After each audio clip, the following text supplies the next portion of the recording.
Hello, hello. I am Michael's son. In Excerpt 4 of Letter 3, Jesus of Nazareth goes on teaching the crowd, using for that purpose the parable of the sheep and the goats. Please enjoy the reading.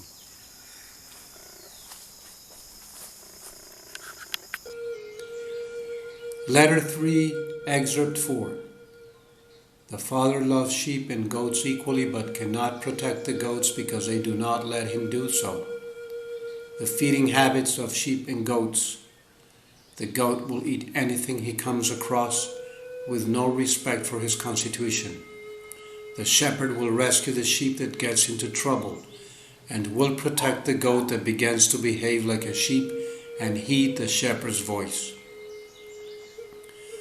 I look at you below me, and I know that among you are many sheep, and also among you are many goats. There were a few angry murmurs, but on the whole, people good-naturally jostled and ribbed one another, pointing out the goats and laughing and nodding.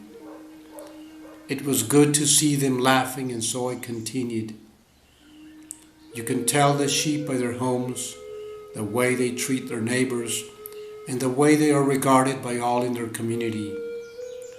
You can likewise tell the goats, are they likely to have many friends? There was a loud roar from the crowd, no, followed by much laughter.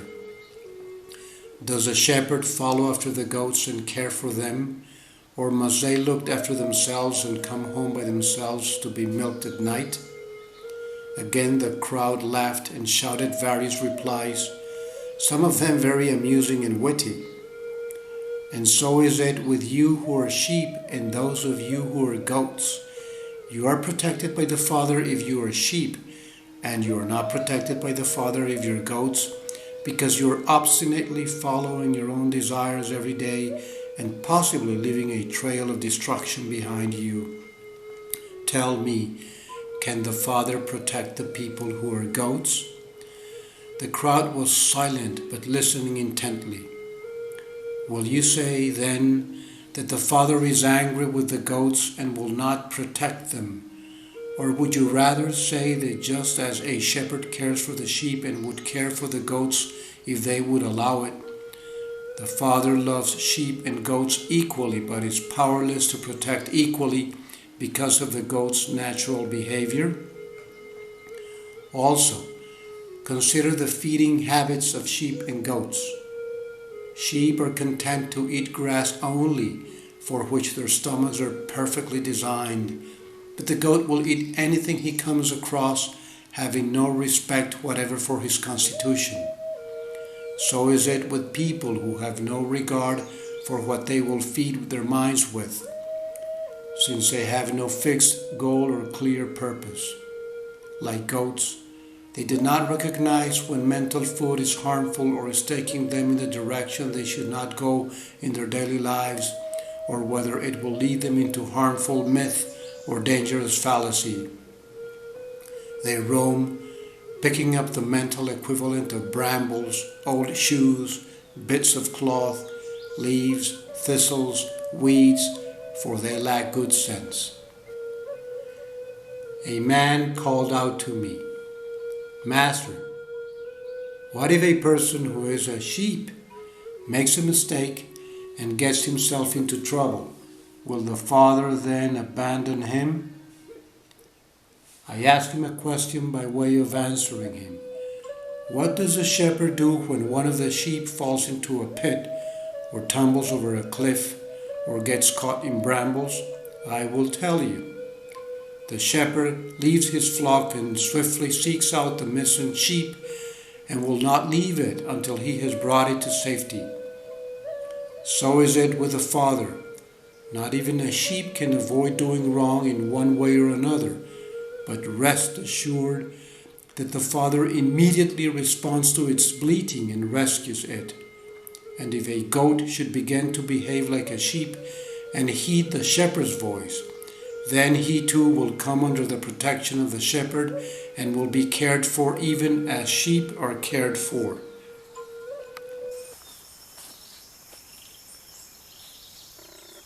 Hi, dear Peter, or dear John, or dear Tom, or dear Steve, or dear Michael, or dear Warren, whatever your name is, dear brother.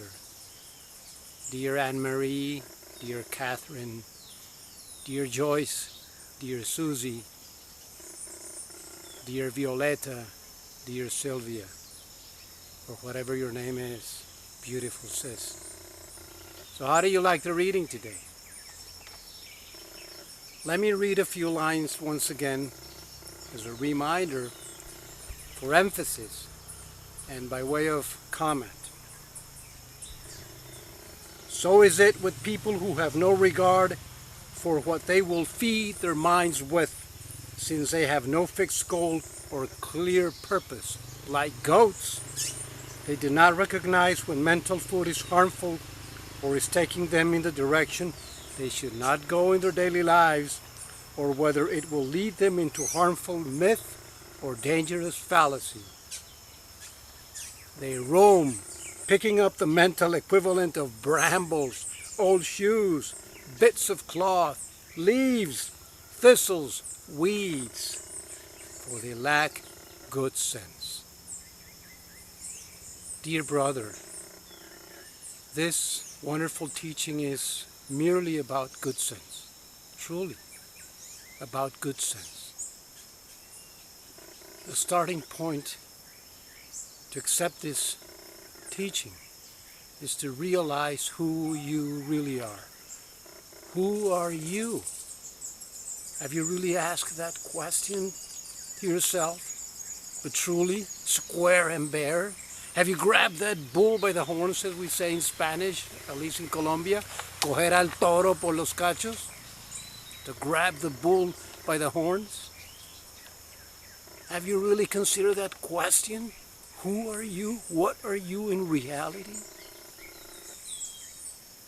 You're nothing but divine energy, a field of electromagnetic force, of electromagnetic energy, vibrating at a certain frequency, at a certain speed, depending on your own mental mindset and emotions.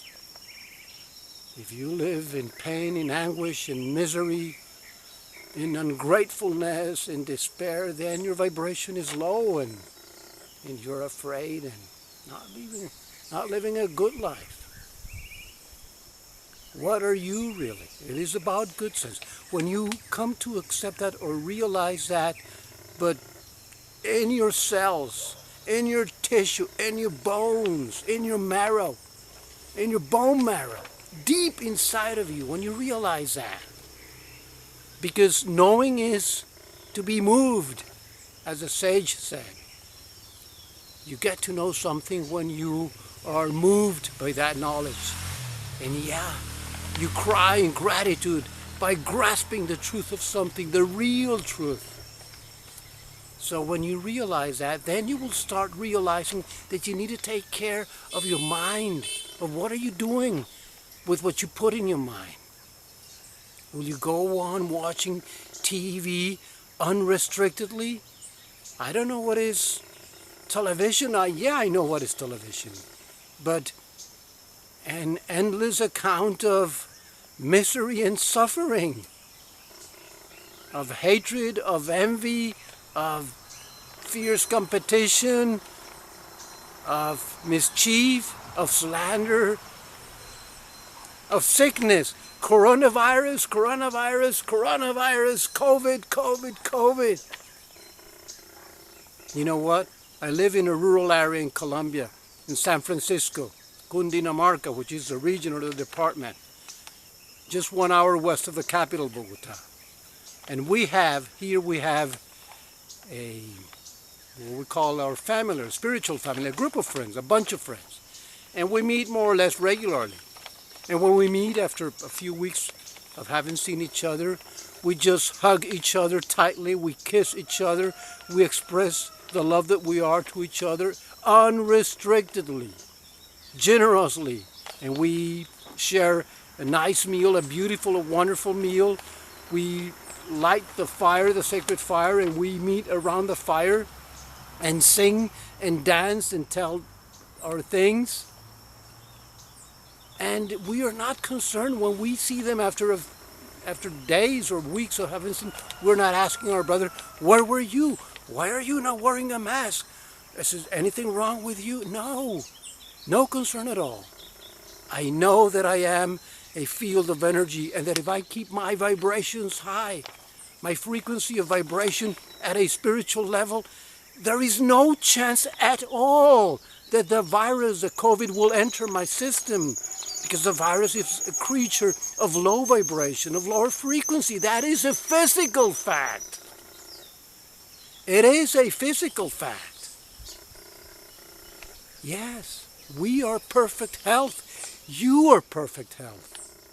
You, dear brother, who are so afraid of removing your mask. Yes. Listen, I truly love you. All I say here is with utmost respect for you, whoever you are. Christian, Catholic, Muslim, Buddhist, atheist, agnostic, whatever your religious thinking may be, or your zero religious attitudes may be. Thanks so much for being here with me again. Please kick the button. Kick? No. You'll destroy your computer or your cell phone. Please hit the button below to subscribe to my channel. Give me a like if you like this video.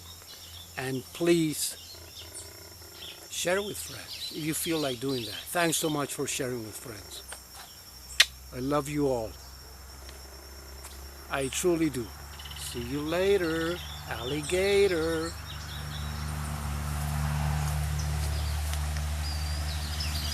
Yes.